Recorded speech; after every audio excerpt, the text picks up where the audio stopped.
Over here, come on over here. Let's go over your nationality, sister. So according to this sign right here, where would you find yourself out of these 12 names? The first one. First one? So you would be from the tribe of Judah. That's right. Black on there, right? So let's find out what color the Jews, according to the Bible, Bring it out! Jeremiah 14:2. Because what we don't understand is we could hear the Bible, but if we don't spiritually connect ourselves to what's actually written in here, we hear it, but we don't feel it. Right. So this is what we're trying to do. We're trying to show our people that we are God's chosen people. That He's not everybody's God, but He's our God. Right? Read that. This is the book of Jeremiah, chapter 14 and verse 2. Bring it out. Judah mourneth. Right there. So we have a people on the other side of the seas calling themselves Jewish, right? But Jew is short for Judah. So let's see what color, if they're the right Jews, or if what I'm speaking out of my mouth according to these scriptures is correct. Read. Judah mourneth, and the gates therefore thereof language. The gates meaning our leadership is weak. We don't have proper leadership to lead our people. Think about our history. Marcus Garvey, Martin Luther King, all of these leaders would rise, but they would get rid of them, so we don't have leadership. Read.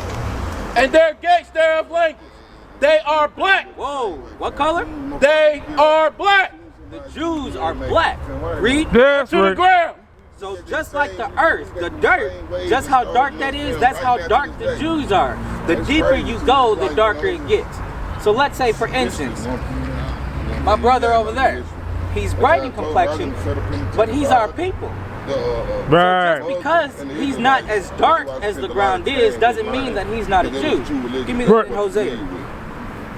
We have Hispanics, I mentioned that earlier, but if you look at Hispanics, you find Cubans, which are very dark, they look just like us, and then you have, El Salvadorians, which are brighter in complexion. Because when we went into captivity, some of our people didn't just stay with, our black brothers and sisters. We had people that would mingle, such as like a slave master that would take a wife of one of our people in captivity, and he would rape her. That would cause as the world would like to call it, a biracial child, right? 7 and 8. 7 and 8. Read that. The book of Hosea, chapter 7, verse 8. Bring it out. Ephraim, he hath mixed himself among the people. Now, Ephraim is one of the tribes of Israel. If you read over there, it shows you that it's a Hispanic, one of the Hispanic races that the government likes to call it today. So, Ephraim, one of the northern tribes of Israel, mixed themselves with the other people, such as white, Asian, those different people. It mixed themselves with different races. Read. Ephraim, he hath mixed himself among the people. Ephraim is a cake, not turned. So for a cake, if you bake a cake but you don't go and turn it, what happens to one side? Exactly. It's going to be that yellowish, battered complexion, right? But the bottom is what? Right, and it gets dark because you didn't flip it.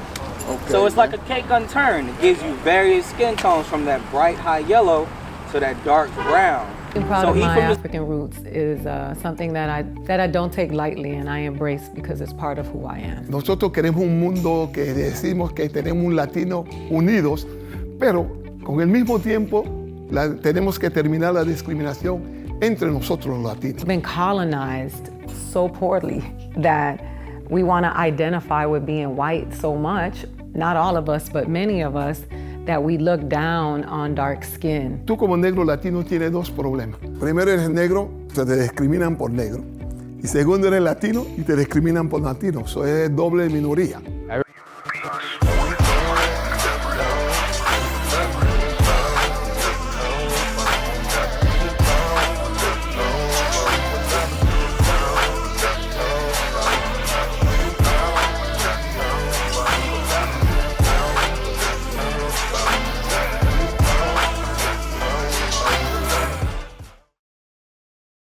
So Ephraim is like a cake unturned. So some of our people, they might not be dark, but they're still of the tribes of Israel. That's right. People. That's right.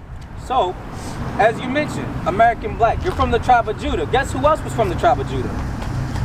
Christ was. Bring it on! That's right. So now we're going to get that. Read. This is the book of Hebrews, chapter 7, verse 14. Bring it up.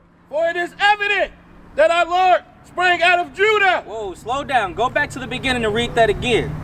This is Hebrew, chapter 7 and verse 14. For it is evident that our Lord, Read. sprang out of Judah. Sprang out of the same tribe that you are from. You got Christ, you got the blood of Christ in your veins. What is a nation? Nation is family. Nation is community. Nation is men leading by example. Nation is women's support. Nation is children with role models. Nation is unity. Nation is